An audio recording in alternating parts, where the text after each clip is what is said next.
Thank you all so much again. So this is really chill. I think after you go through this first walkthrough, you're going to get a much better feeling for the experience. But you all took time over the past week. It could have been an hour, could have been 45 minutes. You could have spent 3 hours on it, going through that content. I don't like to call them lessons because that feels very old school, like schoolwork, and that's not the point. It's really like content and helping you on your journey and to explore. So the one thing I wanted to remind you of in the beginning, now that we've done interactions, is just reiterate the purpose of all of this. So you are going to walk away after 6 weeks with your individual inclusive innovator plan. And every single person's is going to look different. It could be that you have no idea what you want to do, and you have things that you want to learn coming out of this, and that's your plan. It's like, here are 5 things I want to learn, or here's one person I want to talk to. It could be that you're really active in a community organization and you feel like this is going to help you do the next step or lean in a new way. You might want to open your own business, and that's your business plan. And you're going to give it to people and try to figure out how to raise money or get customers or get that buy-in. So your plan is going to look totally different and unique to you, but you are going to walk away with everyone's going to have their own template. You'll get that in a couple weeks, where you can start filling in and saying, what moves me? What gets me excited? And also, how do I not only innovate and be a positive disruptor and leader in the future, but how do I make sure it's in an inclusive way? And what does that mean? So if you're kind of going through and you're like, why am I doing this again? You're going to get a really clear action plan that is based on, what big corporations do today, what big startups do today. So it'll really translate and give you a lot of different pieces to play with. So the first thing we did in the lessons, there was a video on Brave Space. And I wanted to just ask you all that question first. How did that connect with you? I guess the questions are, and I'll just open it up and you can go off mute and just jump in. But have you heard of Brave Space before? And how did you interpret or connect with the difference between a safe space and a brave space?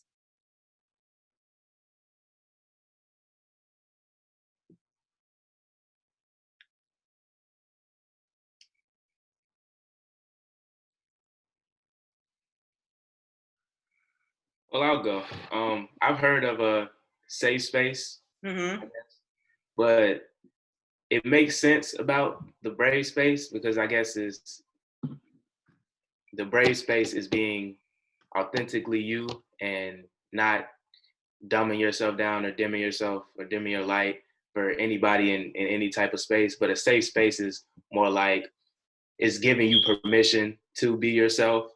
But a brave space is you deciding yourself that you're gonna be yourself regardless, and not them giving you a space, giving you a safe space to be yourself. You know what I mean? That's a really good differentiation. I hadn't heard it said that way, but yeah. Does anyone else want to jump in? I have Reagan's feedback here as well, but I'll let you guys go first. There's no right answer to this, by the way. You could say, like, I didn't know Brave Space and I didn't know it started in the 60s with, the gay community. Or we have a safe space in our school. I don't really like it. Trinity, you just went off, and then Kiki, you can jump in. Okay, so I've heard of a safe space, but I haven't heard of like a brave space before. But like I understand of the brave space and the safe space. So if you've heard of the safe space, did you like the idea of the brave space? Did you feel like it was the same or different? I'm just curious. I mean, like for brave space, I feel like you could be like more like braver. Mm-hmm. And for like the safe space, I feel like like when you're like in your comfort zone, this when you feel like when you're in your safe place. Yep. Kiki, what about you? You were going to jump in.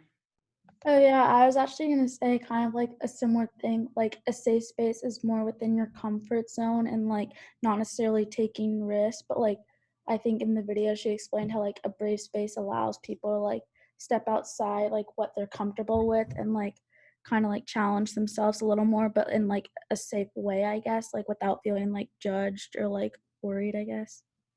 Right. Yeah, go ahead, Yeah, Mary. I was gonna say the same thing. Like a brave space is just like be yourself and like take risks and stuff. Yep. Mira, go ahead. My school had this theme one year that was called like robust vulnerability, and I think it kind of connects a lot to Brave Space because it's kind of just saying like it's a much less filtered version of the safe space because it's kind of just a lot more open discourse. Yep. Yeah, I also think like a brave space encourages dialogue, and then a safe space is kind of somewhere where you feel comfortable. Yeah, that's actually another good way. I hadn't heard someone say that before, but yeah. Everything you guys said makes total sense. Go ahead, Sloan. I think like a safe space is more kind of like a temporary place of comfort, while a brave space is a little more like permanent.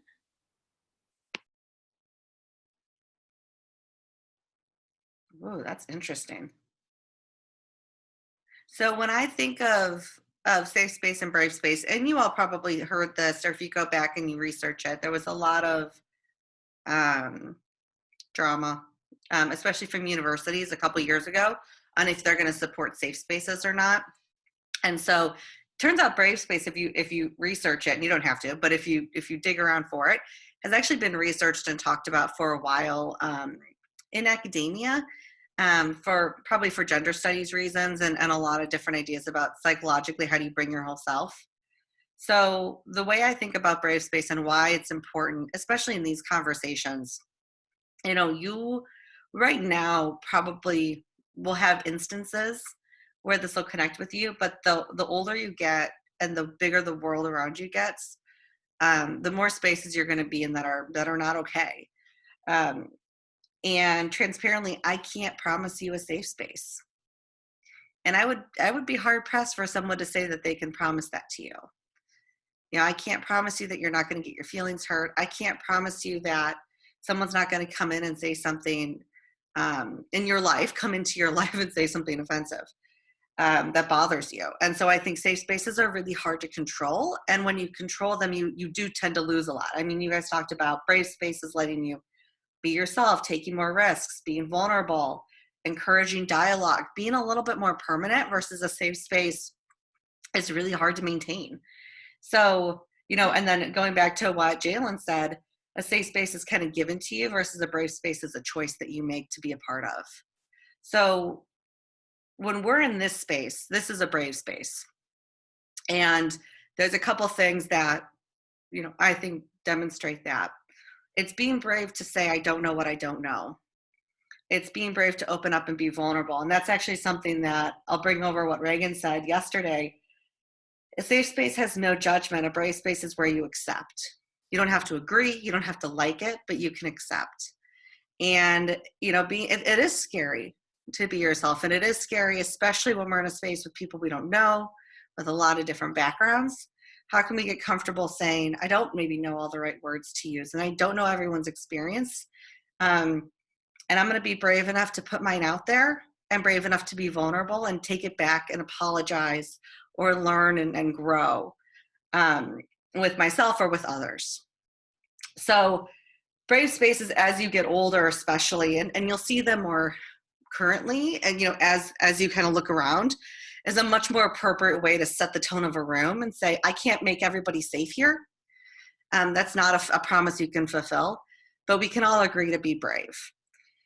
And so what I'd like to do for maybe 2 or 3 minutes is just let us all set the rules. What do we agree in this space will make it a brave space? What do you need to be able to come in here and have this be a brave space where you can bring your full self and be vulnerable and be brave without feeling threatened or hurt or, in a position of being highly uncomfortable or in danger?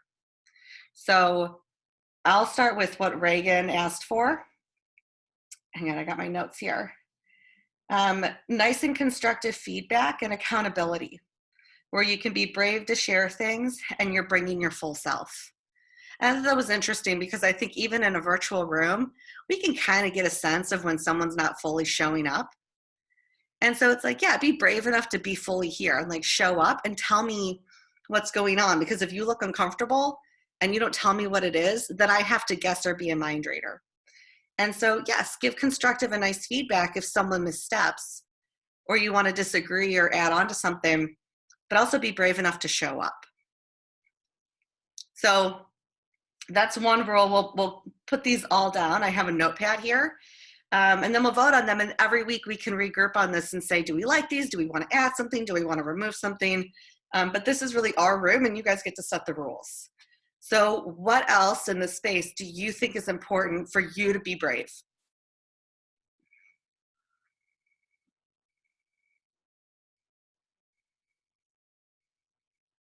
Well, I think like one thing that kind of defines a safe space is avoiding all conflict, and that's really important. But at the same time, part of being vulnerable is expressing everything that you feel. So it's okay to disagree with other people, but to also be as respectful and mindful as possible is also really important. Yeah, respectful disagreement. Yeah, I want to piggyback on what Mary said. I feel like there is a big difference between having discussions and having arguments, and that it's okay to have a discussion, like it's okay to disagree and have a different opinion or whatnot. So I think if we all decide to not hold our tongue when something feels different or feels off, I think that's really important because you might have the same, opinion as somebody else that's in there that's not saying anything. So I think always like not holding your tongue towards something that you might disagree with, or because I know my experience would be different than other people's, because am I the only guy in here? I wanted to ask that.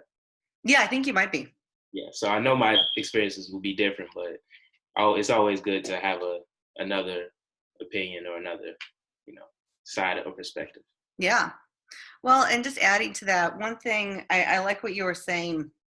If Reagan's is 100% show up and be brave enough to be yourself, and Mira's is offer respectful disagreement, and Jalen's talking about vocalizing when something feels off.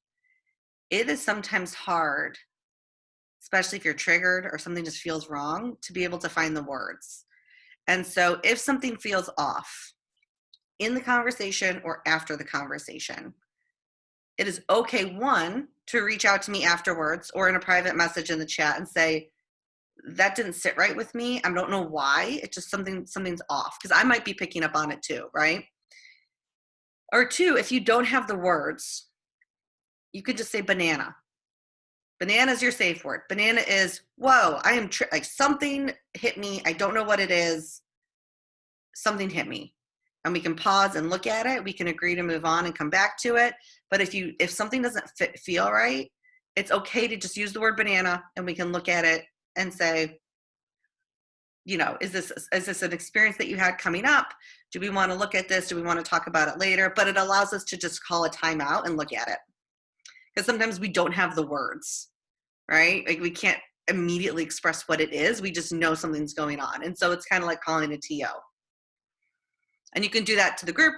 You can do that with me. You can do it in the session or after the session. But I think that's also the practice, is getting really good advocating for yourselves as adults. Cool. All right, Sloan, do you want to take a pass? Also, I'm always going to offer you all a chance to speak. It is okay to pass. So everyone will always have a chance and space to talk, and you can always say pass if you don't have anything to offer. So Sloan, is there anything that you want to offer to the Braves rules right now? I guess just like, I think a big part of like a safe space is like no like judgment and just kind of being like, I guess like open-minded. Absolutely. Yeah, be curious, not judgmental. And that might be like checking yourself a couple times. Cool. I'm going through my screen. Feel free to jump in, but Jennifer, you're next on my window. Yeah, I agree with what people have said so far, and I think just listening and trying to understand someone's viewpoints, or rather than kind of criticize them, would be a good starting point. Mm-hmm. Okay. Kiki, do you want to go next? Yeah, I agree with like so far all the rules that we have of just being open-minded and like if you are in like a disagreement with someone else, like be respectful about it because like I mean obviously like you have the right to like disagree and I think it's healthy to like disagree and like state your opinion. Like you shouldn't like keep it in. But yeah, just like other people have said, being open-minded and respectful, I guess. Mm-hmm. Absolutely. Trinity? Yeah, like I agree like with what everyone said so far. Like in your comfort zone, like if you like need something to say, just say it. Like don't hold it in too long, cause like shortly you're gonna say it sooner or later. Yeah, something's going to come out. But yeah, just treat others the way you want to be treated. Great. Kedzie? Okay, so I have no idea how to use Zoom at all, so if I have questions, is that okay? Yeah, totally. Okay, You're doing a great like, job. okay. But another rule that would be good is just to use everybody's name properly. Like, I'm okay if people always have to ask me, like, oh, how do you pronounce your name? Like, I'm totally okay with that. Did I say your name right? Kedzie, yes. Okay, cool. And also it's interesting too because sometimes we might log in and you log in under your parents' Zoom account and it's showing your mom's name or your dad's name instead of your name. Or for some reason you're not logged in and it says no name. And you're nodding. Go ahead. Do you want to go next? Yeah, I'm on my mom's Zoom account, so that's why it says Aina, but my name's Akaya. But I was gonna say the same thing, like respect everyone's opinions and have questions, because somebody might have the same question. So yeah, that's it. Yep. Cool. Do we all, does this feel good? Can we all just do like a thumbs up? We agree to these? Yeah. Okay. Cool. And we'll check in every week as well. Like we'll rego the rules, anything wanted to add or subtract. I would say also a respect for each other. Like I have my hair washed today, which is pretty impressive, but I might roll into these and look like crap. And I will turn my video on. It is uncomfortable, and I can promise you guys I'll do that. And so I also think that's part of being brave too, is like, I'm looking like shit today, but I'm gonna show up and let you guys see my eyes so you can not have to guess what's going on behind the screen. So yeah, if you've got to use the bathroom or someone walks in and you want to turn your screen on or off, like we're all adults, you do you. But as much as we can kind of show up for an hour and let each other, especially as we're being kind of vulnerable, see our faces so you don't feel like you're talking into like a black hole, I think that's really helpful too. Cool. So we have about 30 minutes and we talked about Brave Space. So thank you guys so much for doing that. I think as you get more comfortable with it and kind of examine it, there's no right or wrong answer, but it's a way to really explore, yeah, how do you have constructive dialogue and disagree, but then learn from it, or at least understand how you might have to talk with people differently to get your point across. So I'm really curious, just in general, like what were your reactions to the week one? And you can do, there was a lot in there. So you can share something you loved. You can share something you didn't like. I know when I was talking with Reagan, there was a video that she just didn't get. She's like, I saw it, I didn't get this one. But she loved the How Can We Win video. That really resonated with her. And Reagan's dad is a police officer. And so that article about like how the police forces have gotten to where they are today was interesting because she talked to her dad about it and he agreed. He's like, yeah, and 95% I think this article is right, which was interesting feedback. So that was kind of her conversation with me about week one, what connected with her, what she was interested in, what she didn't get. I'm curious, and you guys can jump in. You don't have to raise your hand or anything. Just go off of mute. What'd you like, not like, didn't get? I want to take maybe 15 minutes and just talk about, your reaction to the content.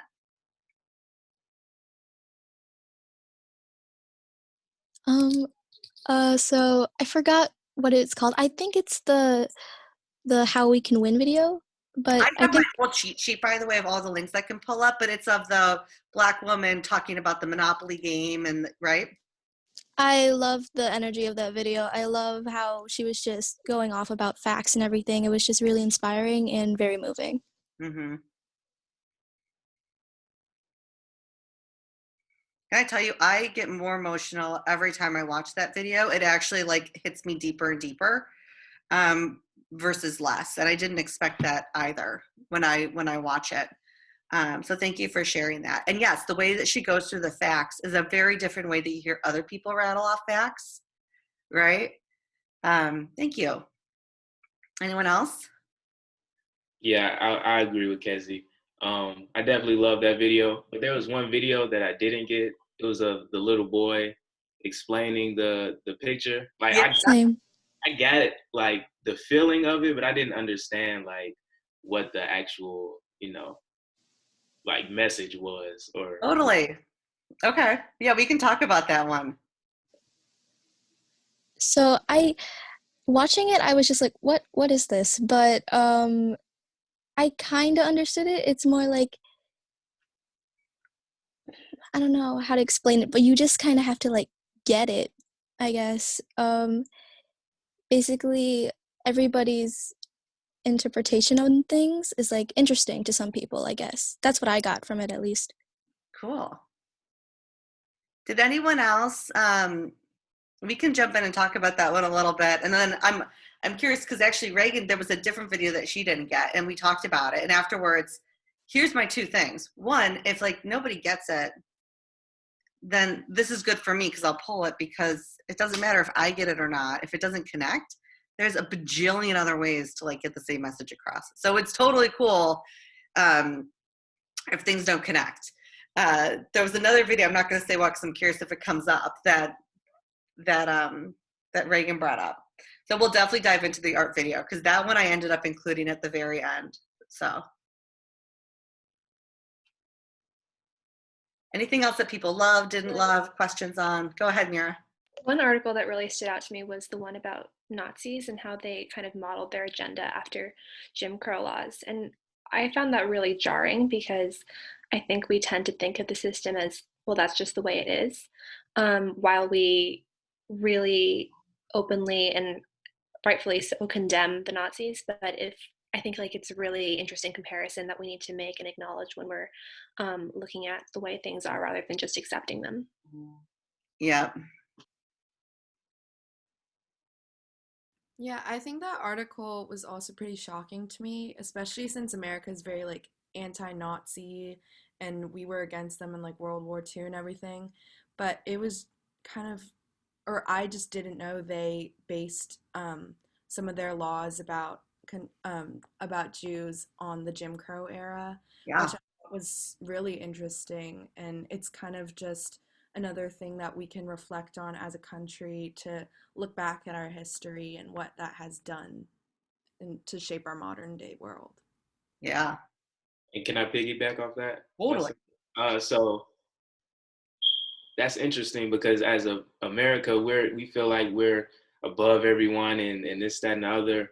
But they were like in the article, it was even laws that the Nazis wouldn't even take because it was so extreme and it was so out of pocket and out of, and so it's just like we're not as good as like the pictures and the movies and everything that we say we are, and it's just funny how the hierarchy is so it's just funny. Yeah. It was really interesting to me.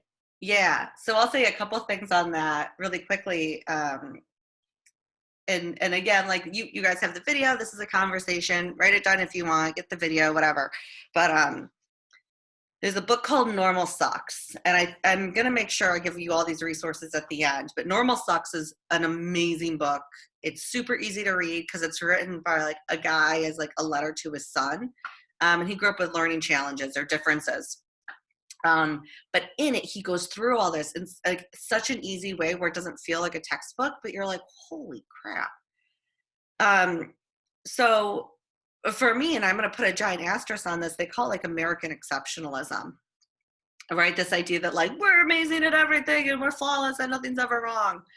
And, you know, the intent of these articles isn't necessarily to like jar your beliefs in the American exceptionalism system as much as it's hopefully teaching you to question the rules that you have been told as you become adults. And that also connects back to the Matrix movie clip I showed you, because that's the only example I found that like talks about how I am literally born into a system that was intentionally constructed and then not taught to us, right? It didn't get into textbooks.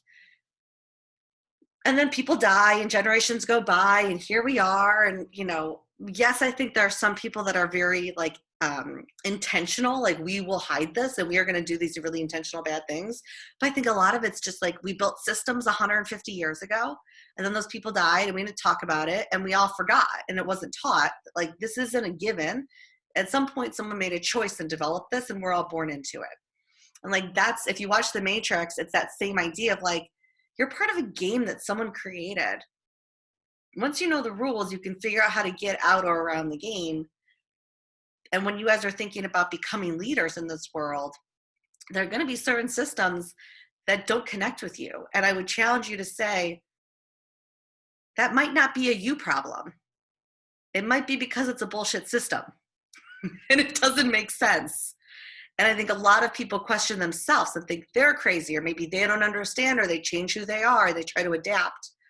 And what I'm hoping you start to get out of this is maybe this isn't worth adapting to.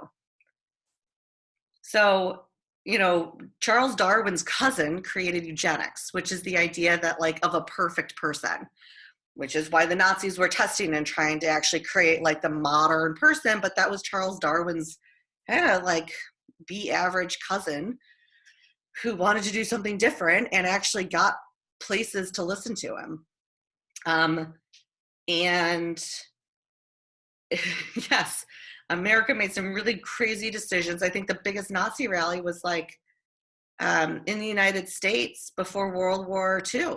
And if you look back at like what was the biggest white supremacy rally, it was in the US, you know, and like we had those.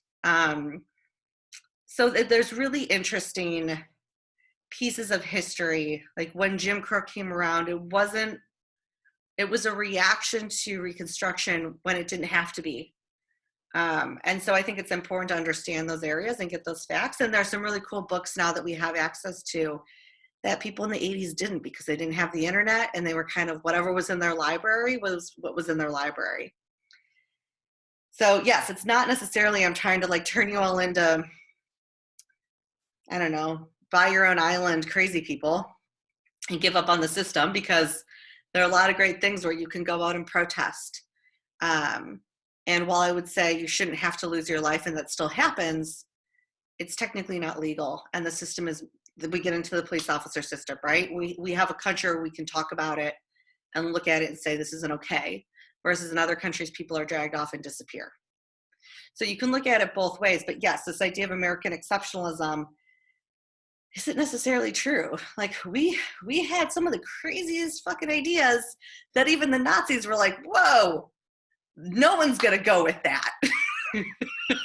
That's way too extreme. So I think we need to acknowledge that and acknowledge that there's always extremists and people in the world that created systems that we're all born into. And my goal for you as you build your plans is how do you be very intentional and innovative to fix or change something that it's not broken. It's working exactly the way it's supposed to, but it was created by crazy people 100 years ago. So let's not do that again. Is there anything else? I want to talk about the art video because again, I brought that one up at the end, but what else connected with you all that you loved or hated? Or honestly, it could be like, I looked at this and I just didn't connect with it, so I kind of skimmed through it.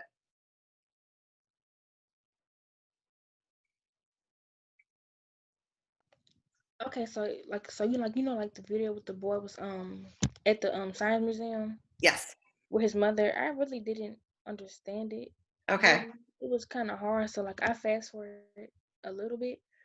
But when the old lady had went down to tie his shoe and then she told him to come on, I was like, Okay. I really didn't like connect with that really because I didn't understand it. Yeah. What did you all think of so that one I want to spend a couple minutes on. Before we go there, did the video of the white woman in the car where she was playing two people, the TikTok video, did you guys kind of get, I shouldn't say get, because I don't know, I didn't make it, I don't know what her purpose was. I could interpret that a specific way. Did that make sense to you all? That was one that kind of threw off Reagan that we had to talk through before it connected with her. Is that another one, or do you guys feel like you got what she was getting at? I think I got that one. Yeah. It wasn't straightforward, but I got where she was going with it. She was going with it, yeah. And that one came out right after, not right after George Floyd, but kind of in this conversation about like, it's not my problem. Like, you need to just work harder, right? And it's like, well, how can I work harder if I can barely get in the car to get access to what I need? So happy to walk through that one as well if anyone wants to.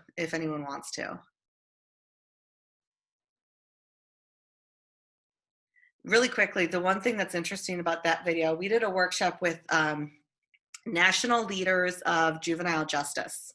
So think about like attorneys general, probation officers, caseworkers for kids in juvie and coming out. And it was fascinating to see these adults who work in this industry and how they got it but didn't get it. They watched it very almost literally. And so one thing I'll challenge you all with that video, and then we'll go into the art video, is when I hear people talk about it, they're like, well, how do we get the person in the front seat? Or maybe they should be in the driver's seat. When we talk about inclusion, there's an analogy that inclusion isn't inviting everyone to the dance and letting them all come in the same door and be on the dance floor. Inclusion is letting all those people be part of the party planning committee and having decisions from the beginning. So is inclusion just letting the other person have a set of keys to the car? Does that solve the problem? Or maybe inclusion is get out of the damn car and take a bus so you guys can sit next to each other or walk to the store. Like, how are we also operating in systems that you're given? You were given the car, but you don't have to be in the car. If there's only one set of car keys and it's not going to be equal, then why are we trying to fix something inside a system when maybe we need to change the system? And when we think about juvenile justice, why do we need juvenile detention centers? So instead of trying to fix it, maybe we just don't use them and think about different ways to connect with 14-year-olds that have been through incredible trauma. So again, looking at these videos, and there's no right way to look at them, but then challenging yourself to say, am I being programmed to still work in the system that I've been given versus breaking out of it and being an innovative thinker and saying, but what if we didn't use the car at all? How does that person get ahead if they didn't even have to get in the car in the first place? Why do you need a bachelor's degree to get a job? Is that even a fair measurement now? So those are conversations that are happening, but I'm going to continue to plant those seeds for y'all so you can start thinking of, and that's what innovators do, right? When I have these workshops to corporate people, like Fortune 100 companies, that's what they're thinking about. That's what they're trying to train their employees to do. And so I'm excited because you can jump over 20 years of work experience and get that same, thinking differently education. Okay, so the art video. When we were looking through the program for this, because we update our curriculum every time to make sure it's relevant, one idea was, how do you show the value of inclusion? And so I started looking for different videos, and there's some fun ones out there, and there were some that were very like corporate inclusion, which, is pretty much like, don't discriminate against people in wheelchairs. So this one was interesting because the purpose is, and you kind of get it at the end, when we have different types of people in the world and allow them to participate in our systems in whatever degree they can, it ends up bringing more color and life and experience to our lives. So when that mother who was blind had her son narrate the artwork to her, she was accessing a system that wasn't something that was built for her, right? She couldn't see in an art museum. And her son was embarrassed and scared. But when he leaned in and narrated this beautiful piece of artwork to his mother, not only did it allow her to be a part of the experience and let her take her son to the art museum, but then everyone started cheering because it actually enriched everyone else's art museum visit as well. And so the takeaway of that video, high level, right, because it's going to connect with people in different ways or not, is that the more inclusive we are, it's not because it's a nice to have or a need to have, it's because it actually is like a 2 + 2 = 5. It makes it better. It makes life richer. We want more differences because we get things that we never knew could have made it better. Had that woman not been allowed to go out in society, which, you know, people with disabilities were locked up in asylums 100 years ago, right? If she wasn't allowed to keep her son, if her son didn't have the permission to speak out loud in the art museum, then that whole experience and the 20 people that got to listen to that incredible story and experience art in a really different way would have never happened. And how does that change the richness of our lives? And so that, I thought, was a video that kind of showed, yes, like inclusion, if you look at the McKinsey articles, financially makes sense. I put those articles in there because they give you the manpower and the ammunition where if someone comes to you and says, well, if it made so much sense, then why our business is doing it? And you can say, well, McKinsey, the top business consulting company in the world, has done the math and it does make financial sense. So maybe it's because of racism or white supremacy or people are lazy and they don't get it and we have bad habits. But it's not because it doesn't make money. Inclusion, diversity, and equity actually financially make a ton of sense. And so that's why I put the McKinsey stuff in there, so you always have that back pocket to know that it does make sense. If you're a horrible person and you do nothing except for money, you should still be inclusive because it actually helps you make more money. And the art video helps you see that it also makes life richer. And we don't know what we're missing if we don't even know what could be possible. So I want to stop there and like let you all react to that. Does that make a little bit more sense why I tried to include it? Maybe the intent versus like whether or not you like the video. Set that aside. Does the intent make more sense now? I definitely understand it now. Yeah. And so from my point of view, it's like from what you were saying about the McKinsey, I feel like the perspective is something that we need to have. There needs to be varying perspectives, but if you're silencing those people and you don't put them into these situations and these jobs or whatnot, you can't have that perspective, and so you don't know. And so for these people that haven't been inclusive for all of this time, they don't understand that it could make them money, or they don't get it because they've never experienced it. And you can't experience something you haven't experienced. So Yeah. I feel like that perspective is really important for everyone. Yeah. And I want you all to walk in and as you go into life, feel comfortable around more mature adults. And they will say things that are wrong, factually wrong. And being able to say, I'm going to challenge your, and like what we talked about with the Brave Space. I hear you're saying, I'm going to challenge your assumption. I'm not sure what resources you've read, but I actually have some really good resources I could share with you. And then after maybe you read them, we can talk about it. Right? And so how do you start challenging adults that work in the system and perpetuate it? Because they don't know either, right? They came up through potentially an even more closed-minded system than we're a part of right now. So I want to get into kind of this idea of inclusion and then make sure we don't go over time so you guys can all have your afternoon. But is there anything else you want to add about the content? And you can always send it to me separately. Something that really connected with you that you loved, or maybe you're going to revisit it now that we talked through it. It's okay if you have nothing. This isn't like a forced. You feeling good? Cool. This is like the best hour of your life. I know.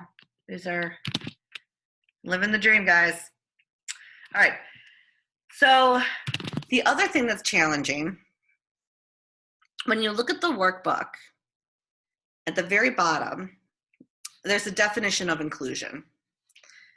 I only put it there and I put it really small because I would argue there really is no technically, yes, there are smart people in the world and associations where people have made definitions for a word like inclusion.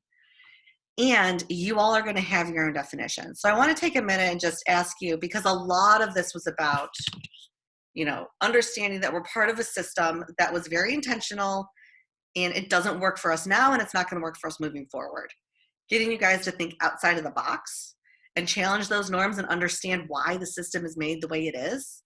Like a lot of explicitly racist people that were somewhat, you could argue, not mentally all there, or crazy ideas like eugenics, put these systems in place and we forgot about them and we just kind of took them as normal. And so how do you start getting out of that mindset and being innovative and breaking out of what you can assume to be a norm?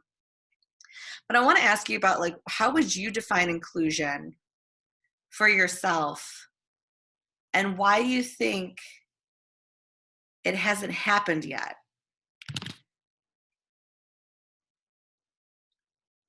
So I can kick off with what Reagan said. She was talking about some auditions that she does. She's in school, but she does act. She wants to act and does auditions. And that when she walks into spaces with directors who are doing the audition, she knows when she walks in the room whether it's an inclusive space or an exclusive space, right? We've all felt that. Even in a virtual room, you know when someone's bringing you in or like making you feel very much like an other. And she was saying, like, yeah, the inclusive spaces, even if it's not expressed, I audition better, I bring my authentic self, like it's great, right? So my question back was, well, then why don't more people do that? Because you're going to be more you, they're going to get a better idea of who you are, and everybody kind of wins.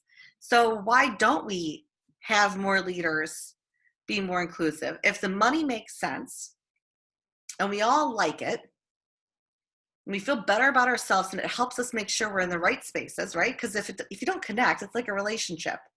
If we're not supposed to be together, like, let's just own it and call it and move on, then why isn't it happening more?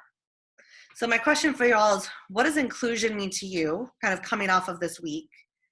And why do you think it's still taking kind of adults and leaders of organizations so long to do it?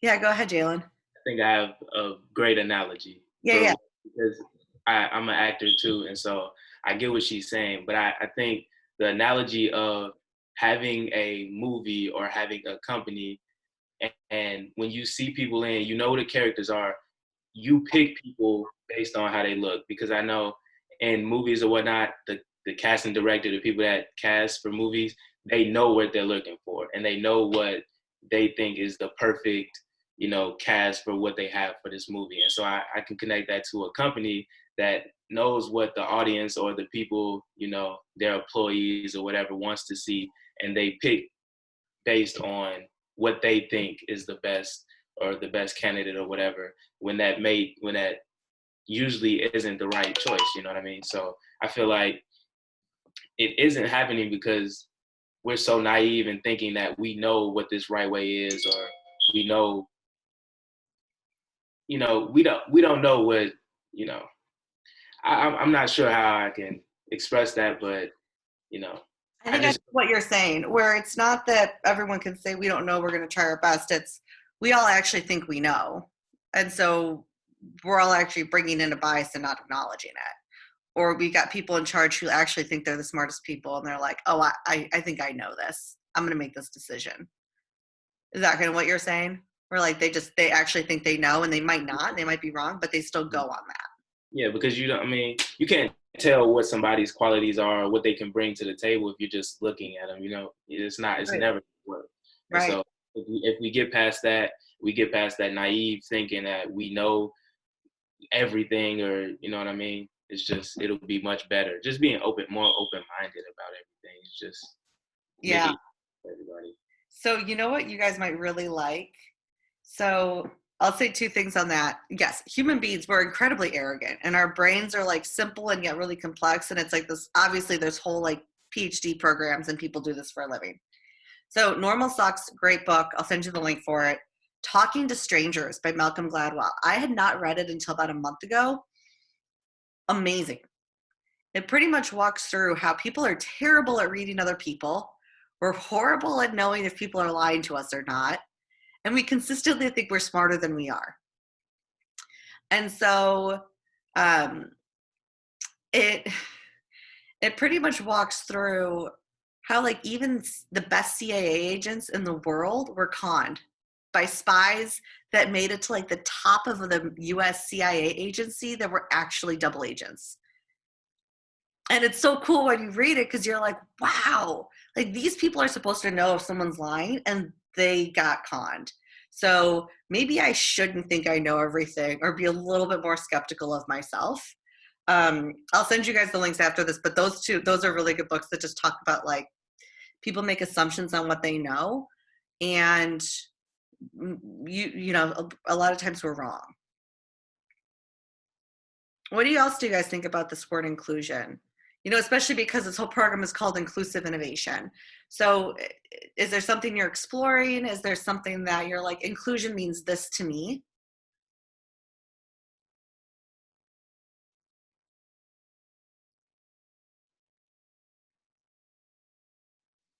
Um, inclusion means like equity, I guess. That's all. Yeah, that you tie those very closely together for yourself. Yeah. It's very hard to separate. You know, when we talk about like diversity, equity, and inclusion, I think we all are kind of seeing that like you can have the token Black woman at the table and look diverse, but that doesn't mean she's equitable or included, right? But it's yeah, like this idea of being equal and included are very closely related. Because how are you equal if you're not included? Yeah. I think inclusion kind of disregards background. So everyone is kind of present equally and isn't held up to different standards or anything like that. Ooh, I like that.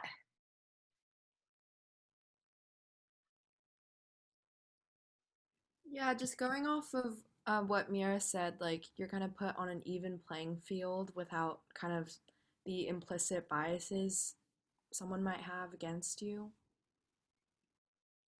Mm-hmm.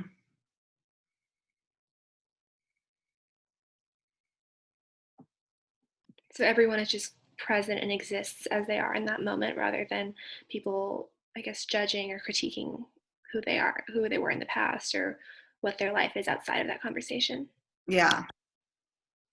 I would even take it not a step further, but even like a different angle of saying, you know, I'm not going to discount your opinion because you don't have an MBA. Like you being a single mom that struggled is just as valuable as someone else who's come out of like with multiple degrees. We just have different expertise to add to it. So to your points, like, you know, everyone's equal and has a reason to be in that room, and we don't question why. We just accept it and lean into it. I love it. So I want to take a minute at the end here. Thank you guys so much. And just go around, and this is going to be maybe a little bit of a brave space activity, but I think kind of putting it out there, even if it's I don't know, could be really powerful.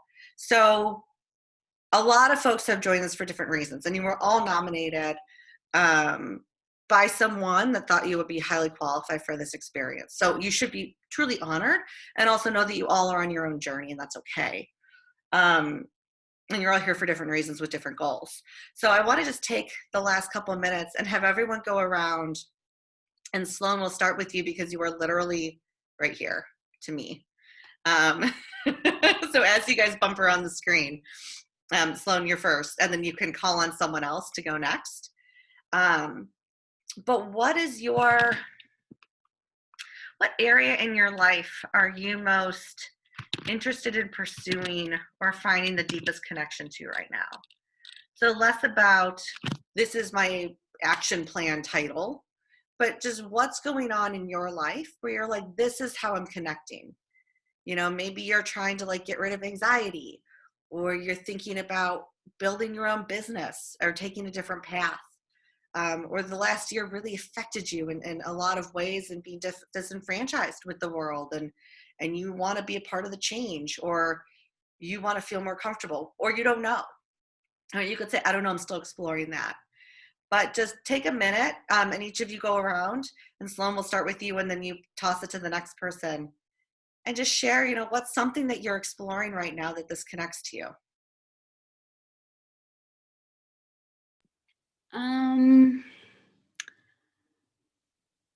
Like something that's like going on in my life that I want to connect to like what we talked about today, or Yeah, that's a good way to explain it.